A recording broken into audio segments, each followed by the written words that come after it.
Hola, hola, ¿qué tal chicos? Muy buenos días. Espero que se encuentren muy bien el día de hoy. Antes de dar inicio a nuestra clase, te tengo que hacer mención de algo muy importante, pues hace algunos días a todos nos tomó por sorpresa un movimiento sísmico de gran magnitud y esto a la vez significó que no estamos preparados ante tal evento. ¿Sabes qué es un sismo? Pues un sismo es el movimiento brusco de la Tierra causado por la liberación de energía acumulada durante un largo tiempo. Estos movimientos en algunas ocasiones son lentas e imperceptibles, pues a estos nosotros los denominamos temblores. Algunas veces estos movimientos son más bruscos, como el que nos sorprendió hace días atrás, pues esto sucede cuando las placas tectónicas chocan unas contra otras y llegan a romperse y de esta manera pues provocan estos movimientos fuertes a los que denominamos terremotos. ¿Cómo debemos estar preparados ante un sismo? Pues para estar preparados, organicémonos en casa, en familia, preparemos nuestras mochilas de emergencia. Nuestras mochilas de emergencia deben contener alimento no perecible, agua, tus documentos personales, también una radio pequeña a pilas, linterna y también debe contener medicina. Y si tienes animalitos en casa, no te olvides de ellos, pues necesitan de nuestra protección. Al igual, debemos preparar sus mochilas de emergencia, también con alimento no perecible, agua y tener a la mano sus correas. Otra forma de poder estar preparado es realizando simulacros de sismo también en familia. Cómo evacuar, cómo salir rápidamente ante un movimiento sísmico, pero sin atropellarnos. A la vez, buscar también las zonas más seguras. Y no te olvides de tu mascota. También hazla participar y así estaremos todos preparados ante un movimiento sísmico de gran magnitud. No te olvides de realizar tu mochila de emergencia. También te tengo que mencionar el valor del mes. El valor del mes es identidad nacional y patriotismo.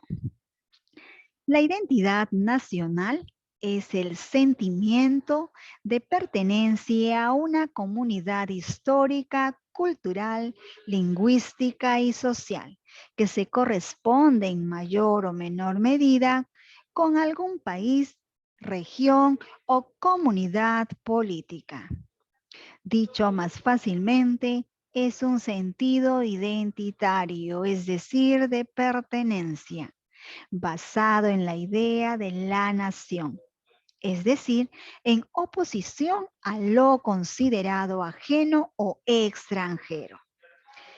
La existencia de una identidad nacional supone la manifestación de ciertos sentimientos de amor, orgullo y compromiso con la comunidad política nacional. Estos sentimientos surgieron en la Edad Moderna durante el advenimiento de los Estados-nación entre el siglo XVI y el siglo XVIII. La identidad nacional forma parte de lo que algunos filósofos han denominado la comunidad imaginada, en el sentido de que los valores nacionales pueden ser abrazados por personas de muy distinta proveniencia étnica, religiosa, cultural o social, pero que hayan nacido en el mismo suelo. Es decir, que la identidad nacional Se transmite a quienes nacen en la geografía de un Estado-nación y forma parte de los discursos patrios, es decir, de la retórica del nacionalismo. Así, permite que los ciudadanos de un país Así, permite a los ciudadanos de un país tejer un imaginario común, o sea, contarse a sí mismo y a los demás una misma historia respecto a sus orígenes y a la cultura que consideran como propia. No te olvides del valor del mes, identidad nacional y patriotismo. Y también te tengo que hablar de una fecha muy importante que celebramos este mes de julio y es el Día de la Independencia del Perú. El 28 de julio se conmemora la proclamación de la independencia del Perú desde el año 1821.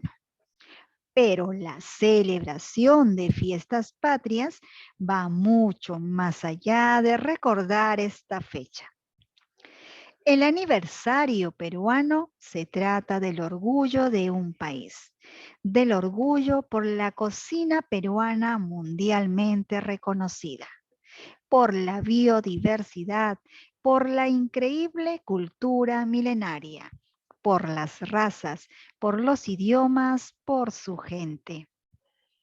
Y por supuesto, se celebra a las ciudades, a cada una de ellas con todo lo rico que cada una tiene para ofrecerte.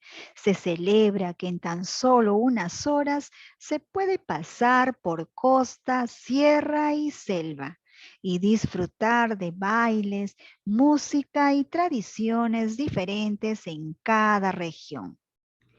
Para los peruanos se ha vuelto una costumbre viajar en el interior del país en fiestas patrias, pero también para los turistas internacionales, ya que probablemente es una de las épocas más bonitas para hacerlo.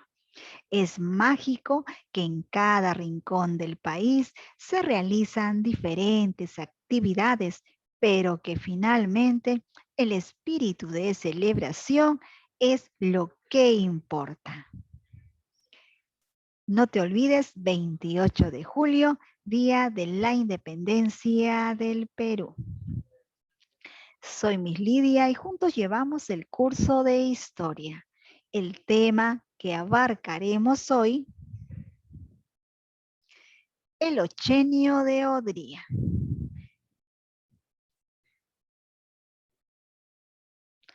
Manuel Odría nació en Tarma el 26 de noviembre del año 1896 y murió el 18 de febrero del año 1974. Fue un militar y político peruano que llegó a ser presidente del Perú desde el año 1948 hasta el año 1956. Estudió la primaria en el Colegio de los Padres Dominicos San Francisco de Sales y en el año 1909 pasó a cursar la secundaria en el Ilustre Colegio Nacional San Ramón, ambos en su natal Tarma. Sus padres fueron Arturo Odría Álvarez y Zoila Moretti Pechú. Su abuelo paterno fue el coronel Manuel Odría de la Canal, uno de los vencedores del combate del 2 de mayo del Callao, donde fue herido, quedando inválido del brazo derecho. ¿Qué es el Ochenio de Odría? Odría gobernaría el país durante 8 años, de ahí el nombre de Ochenio, que se dio a su régimen. Un periodo que para el Perú significó el regreso al militarismo, las policías, las políticas económicas liberales, la represión y persecución a los líderes apristas y un populismo manipulador sobre las clases populares urbanas. ¿Cómo llega al poder? El gobierno de Odría se inicia con un golpe de Estado en Arequipa el 27 de octubre del año 1948, llamado por él mismo como la Revolución Restauradora. Se estableció a la oligarquía en el poder y en el manejo económico, que retornó a un liberalismo favorable a las exportaciones, similar al de las repúblicas aristocráticas. Después de un intento de industrialización y redistribución del ingreso durante los gobiernos de Óscar Benavides y Manuel Prado y José Luis Bustamante y Rivero, el ochenio va a volver al esquema de un Estado poco intervencionista y confiado, el desarrollo del país al sector privado.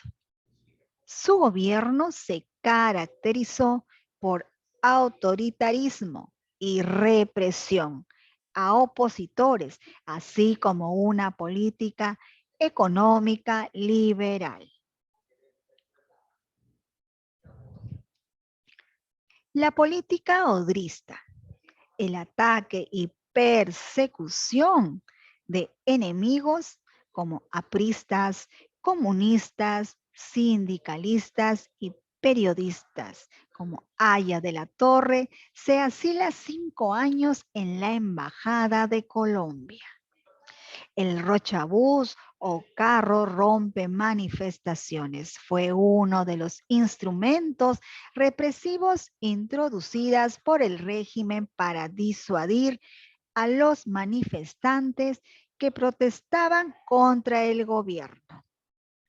También promulgó la Ley de Seguridad Interior, suspendiendo garantías personales. Elegido presidente constitucional en el año 1950 con elecciones manipuladas.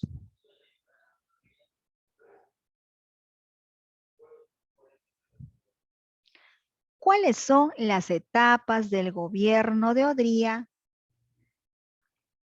El gobierno del general Odría corresponde de 2 etapas. La primera fue la ejercida por la Junta Militar de Gobierno que se formó con el derrocamiento del doctor Bustamante y Rivero. La segunda, el gobierno constitucional, se inició el 28 de julio del año 1950.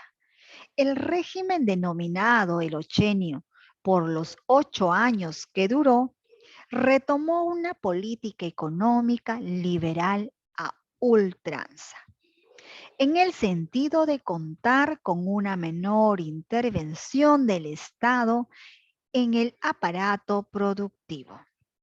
A ello añadió un tipo de control sobre los movimientos sociales que combinaba la represión y el autoritarismo con el paternalismo clientelista y una persecución a los políticos opositores al régimen. La segunda, el gobierno constitucional, se inició el 28 de julio de 1950. El régimen denominado el ochenio por los 8 años que duró, retomó una política económica liberal, en el sentido de contar con una menor intervención del Estado en el aparato productivo. A ello, añadió un tipo de control sobre los movimientos sociales que combinaba la represión y el autoritarismo con el paternalismo clientelista y una persecución a los políticos opositores al régimen. Su movimiento restaurador logró establecer la oligarquía en el control del país. ¿Cómo fue el aspecto económico? La bonanza económica se produce durante la coyuntura mundial de la Guerra de Corea, que estimuló la inversión extranjera y el crecimiento de las exportaciones peruanas como el algodón, azúcar, metales y lana. En el año 1949 se contrató la misión Klein, que recomendó un tipo de cambio libre y bajo nivel de impuestos. La repatriación de ganancias de las empresas que intervenían en el Perú a su país de origen, siendo el Estado protector, dictó leyes en beneficio de las propiedades e inversiones nacionales y extranjeras. No subsidiar la industria y eliminar los controles de precios y cambios.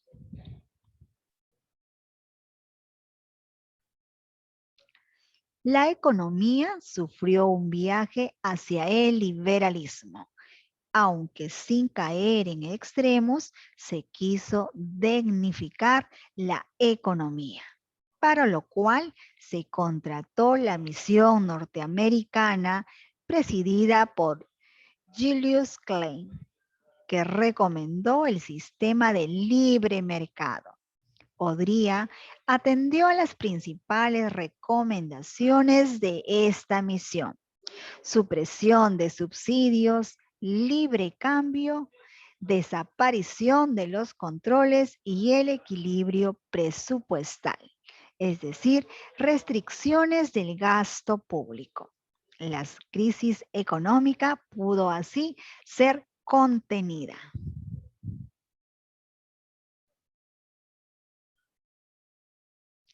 Políticas sociales del ochenio. Se realizaron obras llamativas y de carácter social que demostrarán al pueblo que el gobierno se preocupaba por ellos. Existió influencia de la política occidental en pos de caer un estado de bienestar. Fue un gobierno modernizante, por lo que puede denominarse dictadura con desarrollo. Destacan las grandes unidades escolares y vecinales. Las obras populistas fueron, pues, ampliar coberturas del seguro social, incremento de salario de las fuerzas aéreas y policía, la construcción de hospitales para la Fuerza Aérea Policial como el Rebagliati, la construcción de grandes unidades escolares, manifestación de la educación, política asistencial, lista, es decir, de los migrantes, y el voto femenino.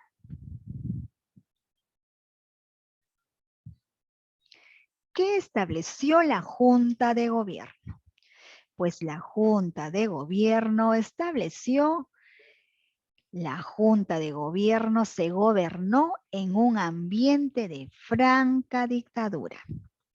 La Junta que presidió gobernó sin parlamento, por medio de decretos leyes. Así, dicha Junta se caracterizó por la violación de las garantías individuales.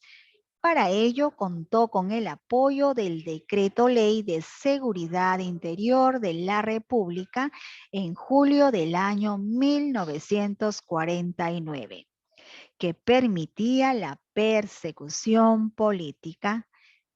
El APRA y el Partido Popular Cristiano fueron puestos fuera de la ley.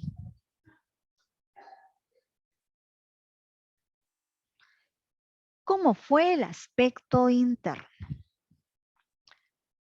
En el Decreto de Seguridad Interior de la República se estableció la pena de destierro y cárcel, siendo los comunistas y apristas los afectados.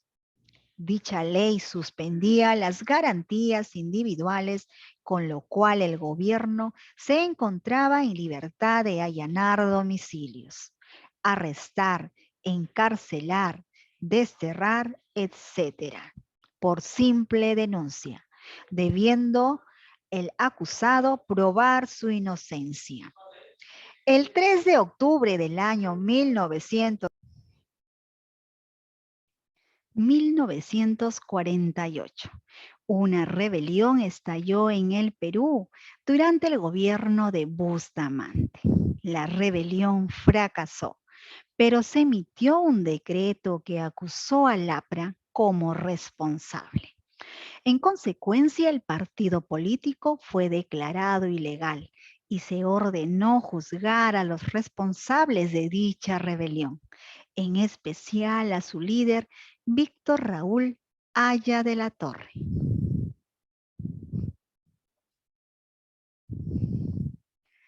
¿Cómo fue el golpe de Estado del año 1948? El 27 de octubre del año 1948, Odría se amotinó en la ciudad de Arequipa.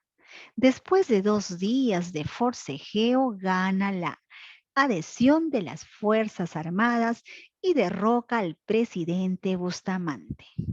Se proclama un manifiesto desde Arequipa, ciudad desde donde históricamente había comenzado revueltas y donde 18 años atrás Luis Sánchez Cerro había proclamado su propio manifiesto de septiembre.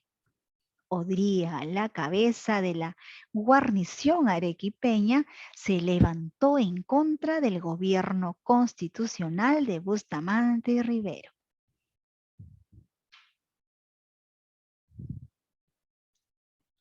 El gobierno constitucional. Se creó el Centro de Altos Estudios Militares, el CAE, un centro de formación superior para los oficiales de las Fuerzas Armadas, que derivó en estudios de carácter político, social, como parte de la defensa nacional.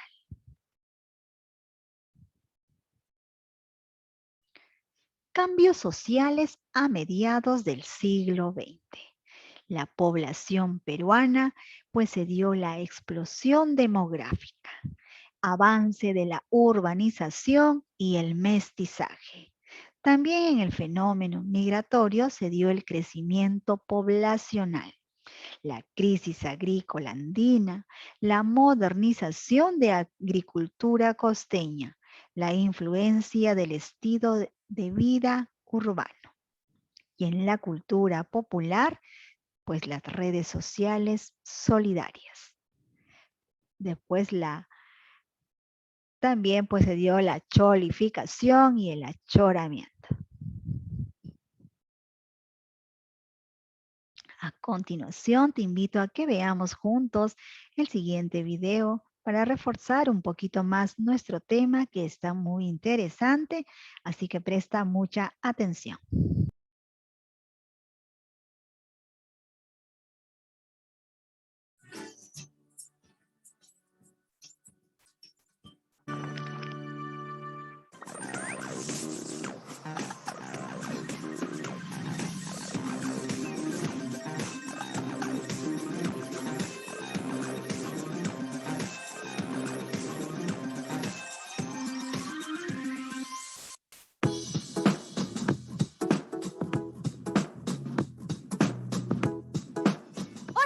bienvenidos y estoy súper feliz porque están sintonizando USMPTV Aprende con Todo para ver tu programa favorito, Tiempo para Aprender, del curso de Historia, Geografía y Economía de cuarto de secundaria. Y yo me vengo de los apachurrantes años 50 para contarte las ultimitas de esta época tan genial. Y en el mundo pasábamos un montón de cosas, como por ejemplo la Guerra Fría, la carrera espacial, y estaba muy de moda el twist. Pero no exageremos. Mientras tanto, en nuestro país pasábamos por otro gobierno militar. ¿Quién era el presidente? Pues el general Manuel Odría, que gobernó durante 8 años. Por eso le decían el ochenio. Él era muy autoritario y despiadado con sus opositores, pero no todo era tan malo. Resulta que el Perú creció económicamente en esa década. Ponle mucha atención y no te pierdas el siguiente video, mientras yo voy bailando el twist. El 27 de octubre de 1948, el general Manuel A. Odría lanzó la... ¿cómo se llama? Se llama la Revolución Restauradora. Ah, sí. Con la Revolución Restauradora, pretendían derrocar al gobierno del presidente José Luis Bustamante, que ya las veía negras. General Zenón Noriega, apóyame pues. Fuera de aquí, yo apoyo a Manuel Odría. Sí, el general Zenón Noriega, que se encontraba en Lima, apoyó a Odría, que se encontraba sublevándose en Arequipa. Pero Bustamante se negó a renunciar a la presidencia. Por eso fue llevado a la fuerza al aeropuerto, donde lo subieron a un avión con destino a Buenos Aires, Argentina. ¡Chao, Bustamante! ¿Y quién fue el nuevo presidente? Como Manuel Odría todavía estaba en Arequipa, el general Noriega asumió momentáneamente la presidencia. De esta manera, el país fue manejado por la Junta Militar de Gobierno. Pero al toque nomás, Odría llegó a Lima y asumió la presidencia. Como recompensa, el general Noriega pasó a ser ministro de Guerra y primer vicepresidente de la República. Cuando Odría ya estaba en el poder, se dedicó a atacar y perseguir a todititos los que consideraba sus enemigos. Y fíjense que la lista era larga. Apristas, comunistas, dirigentes sindicales, políticos, periodistas opositores, etcétera, etcétera, etcétera. No solo eso, también cerró el Congreso y el Poder Judicial fue ninguneado. El país solo se movía por los decretos de la ley de la Junta Militar del gobierno. En el gobierno de Manuel Odría, los principales líderes apristas fueron encarcelados o exiliados del país. Su principal líder, Víctor Raúl Haya de la Torre, se sintió en peligro de muerte. Por eso decidió asilarse en la Embajada de Colombia, en la que estuvo por 63 meses.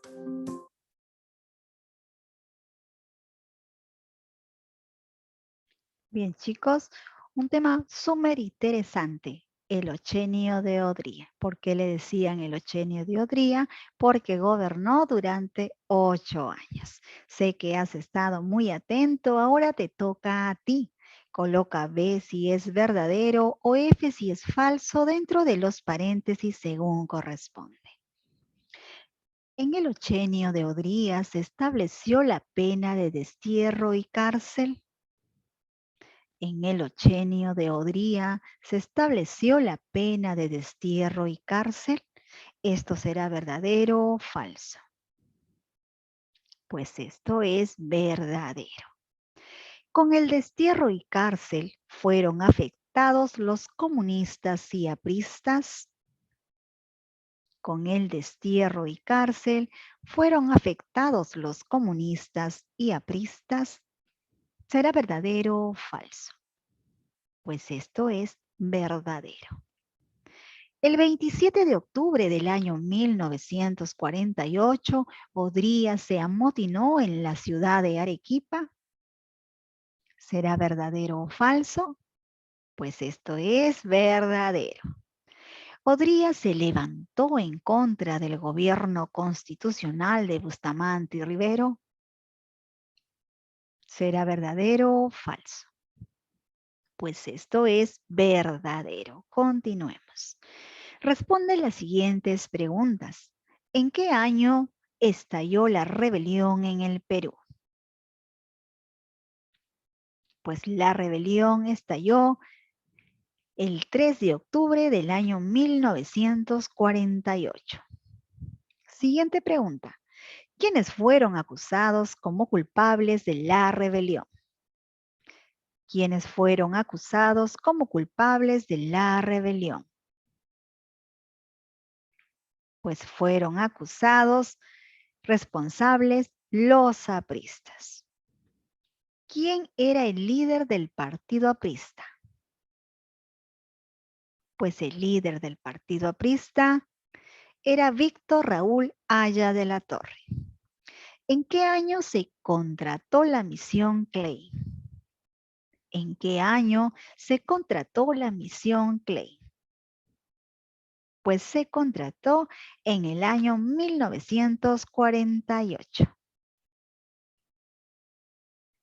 Perdón, en el año 1949.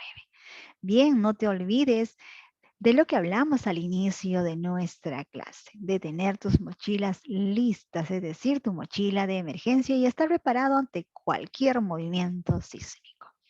También recordarte que debes enviar tus deberes en la fecha indicada y de la forma correcta para facilitar su revisión.